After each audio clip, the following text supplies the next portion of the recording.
Well, good morning. Welcome to Integrative Preparedness. How are you all today? It's good to have you. Special welcome to the new people. I'll be saying something to you in just a second. We're going to be talking about, that could never happen. Have you ever had people say that to you? I mean, you're preparedness minded, obviously, or you wouldn't be here. And you prepare for things that may not be on everybody else's radar, right? And when you share those things, you'll either get an eye roll, a vacant stare, a side eye. I just learned that term, by the way, from my kids. Side eye. What a great term. And or a complete, that'll never happen, from somebody who's never thought of it, right? That's what we're going to talk about today. First off, again, welcome to everybody, especially the new people. You're in a great place, by the way. You've landed on a channel that is for thinking people, for thinking preppers, for non-fearful people, for people who try to prepare in a responsible way for those things that we know could happen and think might happen. And we don't jump on here and jump up and down and talk about how horrible things are and you ought to be afraid and everything like that. What we do is we cover possibilities, and we talk about the responsibility of a preparedness lifestyle, and we try to help with that. And if you don't know me, and many of course do, I am the author of the Stonemont series, the reversion, the revival, the renewal, and appeal to heaven, the blessings of freedom, and hostages to fortune. And I call them the complete plan or guide to everything that you need to know in novel form, in 6 novels so far, working on the 7th, to prepare for, to survive, and how to rebuild after a total collapse of everything. And they are available on Amazon or through our website, stonemont.us, and the links are both down below. You can get them from Amazon in either paperback or Kindle, or you can get them straight from me in paperback, and I'll be happy to sign them for you. The website down there gives you a place you can order them, and put in there, it'll say, would you like Steve to sign something to you? And you go, yeah. I had one guy ask me to write my chili recipe in there. Please don't ask me that. It took a long time. I didn't want to say no, but it took me quite a while to write that out, and I can't do that. I can't even get into that. We have a lot of projects going on in the Stonemont world. By the way, yes, I am. Get your cup of coffee. I know that you can't get it in a Stonemont mug yet, but I'll be hopefully given the final approval after a few changes that I want to make on here, probably the next week or so. Excuse me. And these are just great mugs. I love it. I love the size. I love the fact that I can get my fingers all the way through there, right? And I'm eager. Anxious denotes anxiety. I am eager to get them out there and available to you as well as in a complete line of American reversion mugs that you're going to love. These will be. They are not yet available on the website. I'll let you know when they are. The t-shirts are, however, and we are we're picking up a big load from our supplier today. We'll be putting those through the printing process and filling orders today. Later on, my oldest son takes care of that. And those are just going like hotcakes. And so if you haven't checked, our website is stonemont.us. I'm not wearing one today. I was up working, and I've got to go out and work in the garden here when I'm done with this.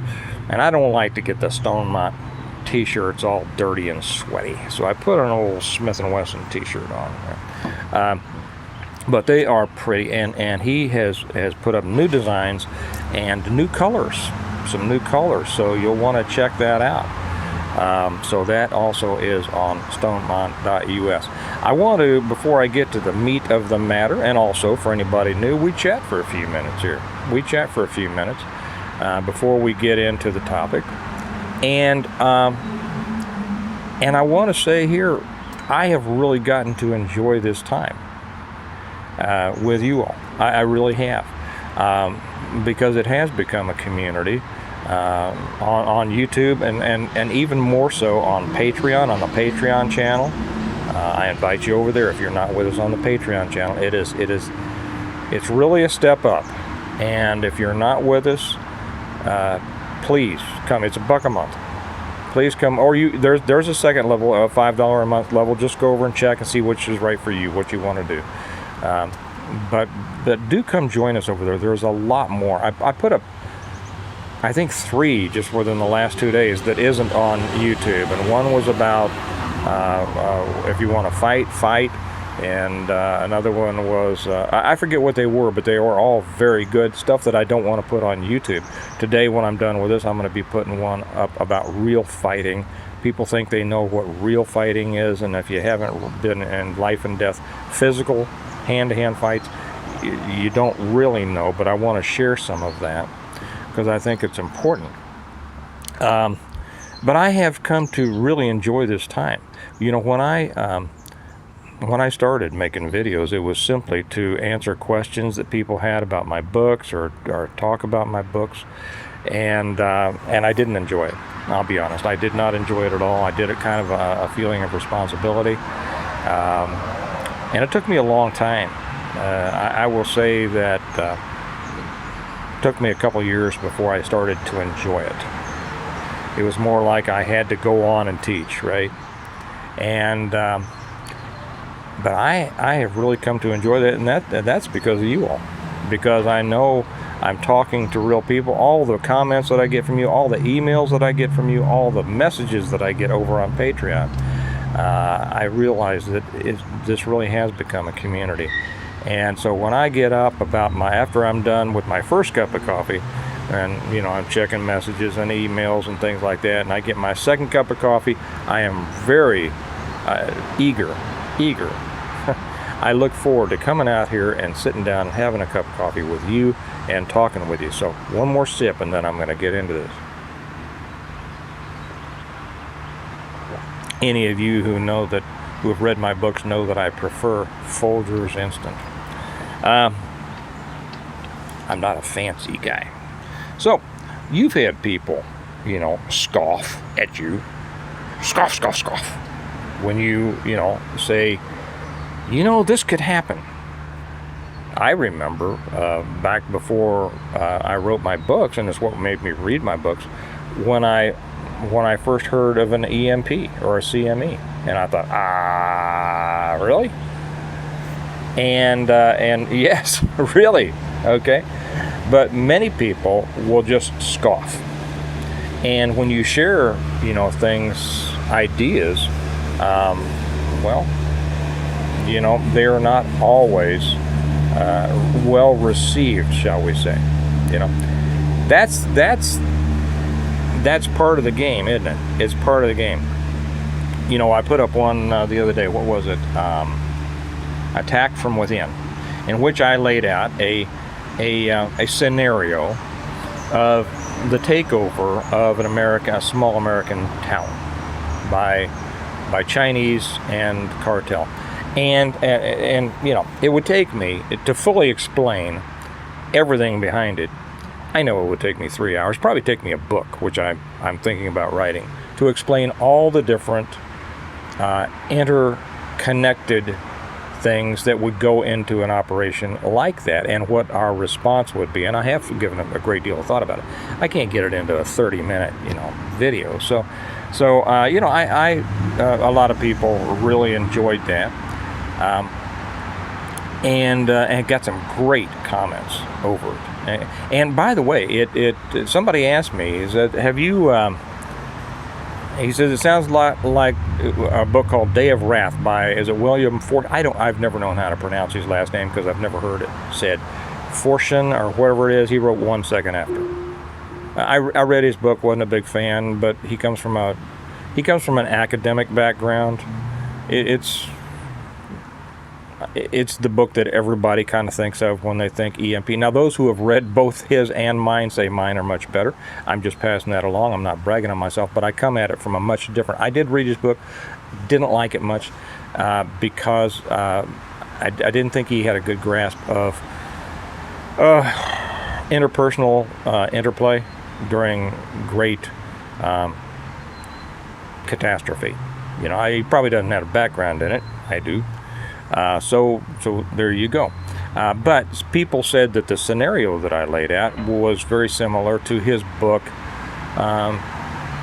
Day of Wrath, which I haven't read and I won't read. I might read it after I write mine, but I don't want, you know, any influence there, and I don't want to have a negative feeling about his book. By the way, go read his book.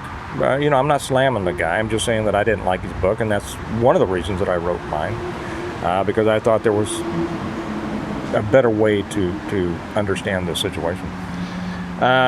So I don't know if it did, but it is a mind game, a thought process, a process through which we go to tune ourselves up and to say what could happen. And so I had a lot of great comments on it. I had a few comments though that really were surprisingly negative. I'll just put it that way. And essentially, that would never happen.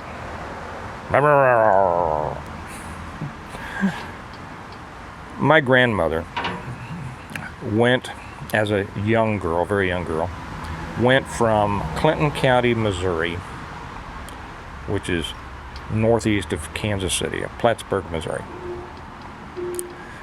in a wagon to Guyman, Oklahoma, in the late 1800s. In a wagon. She lived in a sod house. You all know what a sod house is. You know all the things that come with it and don't come with it, right? Before it, you know, it wasn't worth staying in Guyman, Oklahoma, so they came back. Do you ever think that little girl and her parents, who went from north of Kansas City to Guyman, Oklahoma, which is out in the Panhandle, if you had told them, see the moon? We're going to send men up there to the moon on a flying contraption. First, we're going to invent airplanes. They're going to fly around everywhere. You're going to be able to fly from here to Europe and places you've never heard of. And then we're going to invent rockets, and we're going to send them up into space, and we're going to put men in a little capsule, and we're going to send them to the moon. Now, you know, whether you believe we landed on the moon or not, you know, that's not the point. The point is, what do you think they might have said? Oh, that'll never happen. Right? Yeah, that's right. You know, when I published my martial arts magazine, I didn't have a computer. I did it on a typewriter. 20 years before that, when people said, we're going to have things that you'll be able to type on, and you'll be able to send it through the ethers to somebody else, and pictures and whole libraries will be online. You know, even 40, 50 years ago, what would they have said? That'll never happen, right? If somebody had said, you know, there's going to be some guys that are going to train to fly planes but not land them, and they are going to take over a couple of jumbo jets, or whatever they were, with box cutters, and they're going to fly one into the World Trade Center. What do you think people would say? That'll never happen. Now, there will be some people that wargame these things, right? And they said, you know, that could happen. Let's think about it. Okay, but then 99%, that'll never happen. And then if you said, not only are they going to do it to one of the buildings of the World Trade Center, they're going to do it to a second one. Both of them are going to fall down completely, pancake down. That'll never happen. But not only that, but a third building that didn't even get hit by an airplane, that's going to collapse. You know, I get tired of people coming up with these scenarios that will never happen.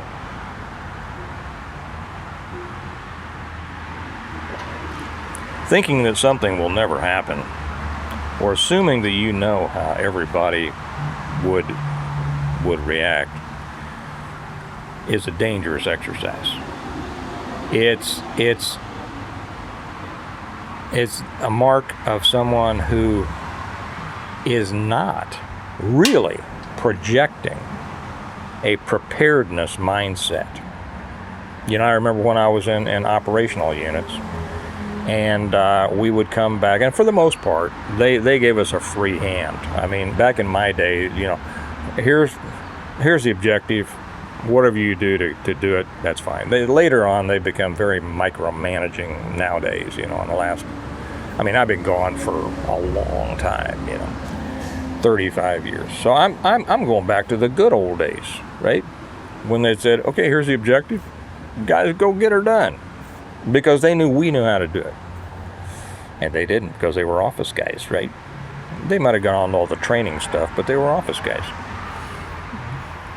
Oh, they came out with us in the field so they could act like, you know, but we would try to explain things on the rare occasion when they would ask us to come in and explain what was going on with a particular investigation or operation. We'd you know, explain. We'd try not to explain too much, because we knew they wouldn't understand. And as soon as we started explaining, we would be hit with 9 million questions that even if we explained it, they still wouldn't understand, and the questions themselves, they didn't realize didn't apply.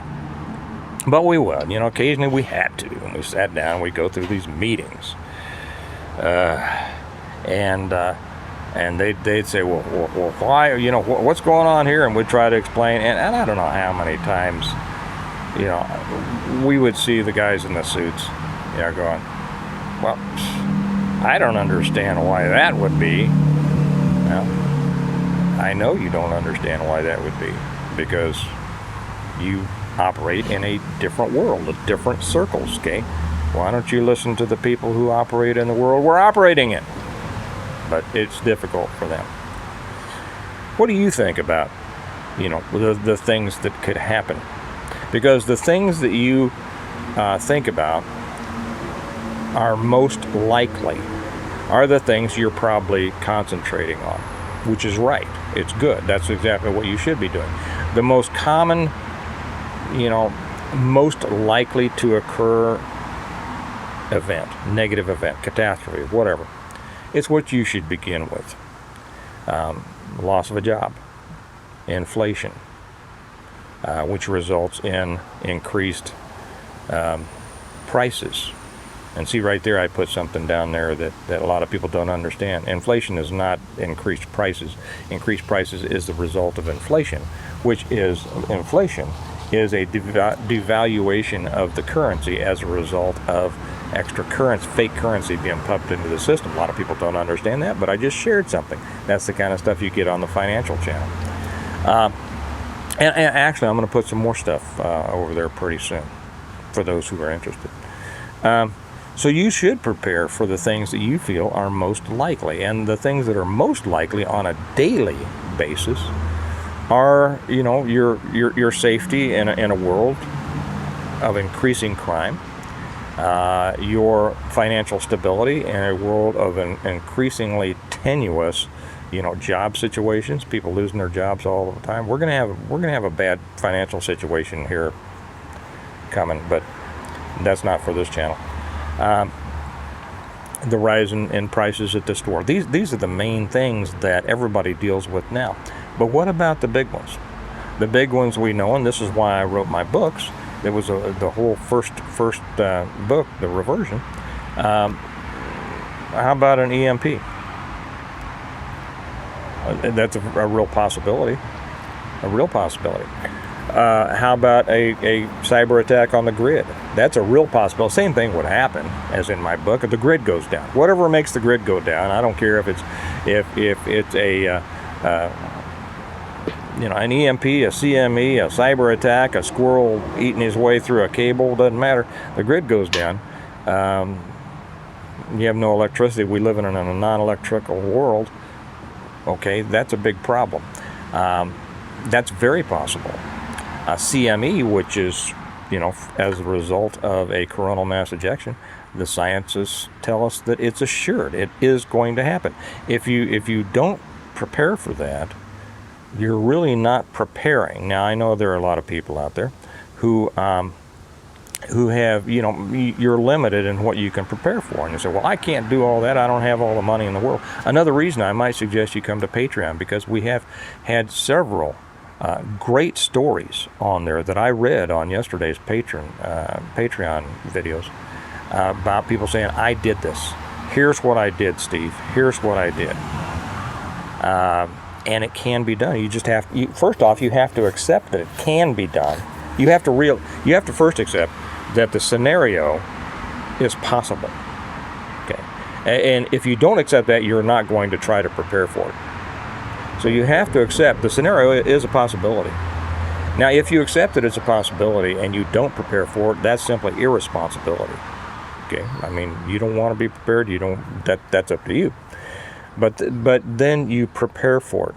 And then you think, what could possibly happen? Again, back to our operations. When we started, going in, and I particularly think about the covert and the clandestine stuff we did. We planned it out. And I mean, we were always going, what could happen? And we didn't listen to that guy that said, oh, that'll never happen, because he'd never been there. Okay. Says, what could happen? And on occasion, when a captain or a major would say, you're wasting it, we just look at him and say, your ass is not the one out there, Captain or Major. Your ass is not the one out there. You don't know. You don't have the feel of it. You know the information, but you don't have the feel. See? So we would plan, and we would plan, and we would think, and we would think of everything we could. Now sometimes things happen you didn't think about. I mean, the world can be crazy because the world's full of people, and people, you never know exactly what they're going to do. And things can go in a heartbeat. But you would plan everything you can. And when you got done with all the things that were pretty, assured were going to happen, then you started getting into that area of, okay, what else could go wrong? What else could go wrong?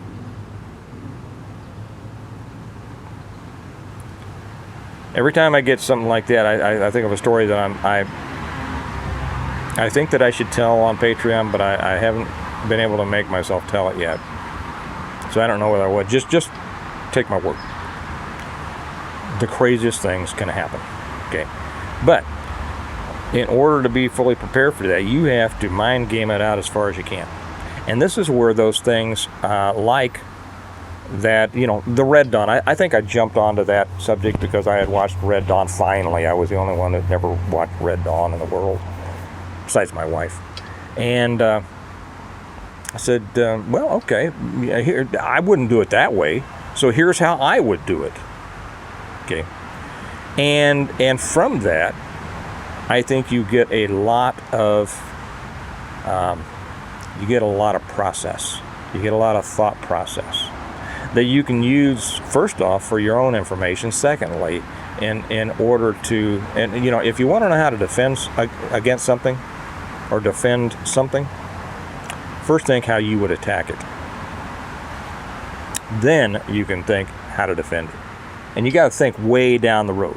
You can't just say, okay, I think I'd go in there and take over a town. You gotta really say, how would I do this? If I had 20,000 Chinese troops that had come across our southern border and into our northern border. I mean, I'm getting comments from people up in Michigan saying they're seeing all sorts of Chinese males up there that look like Olympians. And all of them come together because the time is right? The signal went out. They all went down. We're going to take over this little town in New Mexico or whatever. It doesn't matter. Texas, Arizona. Probably not Louisiana. Those Louisiana guys would go in and eat them.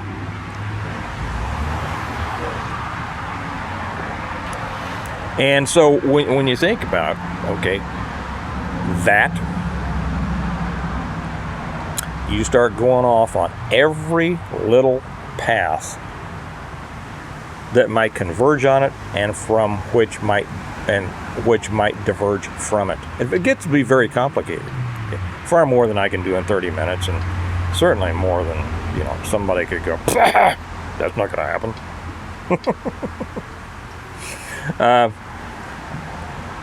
So think about it. That's my advice. Think about what could happen. And let it be a possibility in your mind, because if it's not a possibility in your mind, you won't prepare for it. I think Joe Fox over on Viking Preparedness, doesn't he say something about contemplate the uncontemplatable or something like that? I agree. I agree completely. Think about it. Let your mind go. How would you do this? How would you do this? How would you do this? How would you do this? And then, how do I defend against it, or how do I respond to it? So, that's while you're involved in your daily preparedness, and I always say you should do something related to preparedness every single day. If you live on a farm or a ranch, you're doing something every day that has to do with preparedness, right? If you're living in the city or the suburbs, you should be doing something. I'm going to go out here in a little bit. I've got loads of tomatoes need to be picked. The apples are looking beautiful. The pears are looking beautiful. The peaches are looking beautiful. Oh man, I mean, it's a Garden of Eden out there behind you. You can't see it, but it is. I've got work to do out there. But do something every day. But as you're doing those things that are already a part of your daily plan and process, think about, let me send my mind out there. Let me keep myself from ever thinking that something can't happen. Okay? Could there be a flood that takes out everybody in the world but one family? Oh, that'll never happen. Okay. Whatever's right for you. But think about it. And don't ever think that there's anything that can't happen. Because it can. And if it does, well, you'll want to be prepared for it, right? Okay. You all have a good day. Remember, you can get the books on... Whoops, I picked up my napkin there. I was flooding my mouth for my breakfast.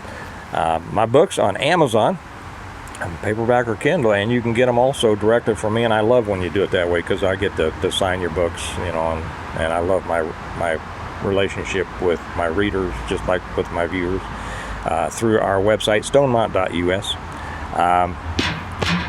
Whole bunch of new shirt designs are up there, and colors, a couple new colors that I think some of you ladies might like. Now, I know we got a lot of hardcore ladies here, that like the military green and the ash and the royal pine is just beautiful.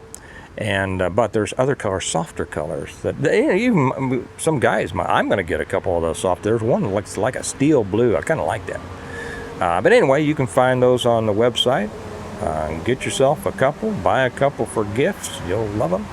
And remember that we prepare well today in order to live well tomorrow. And I'm going to make one now for Patreon. Hope to see some of you all joining over there, because you'll like it and you'll get a lot out of it. And I'll talk to you probably tomorrow. Bye-bye.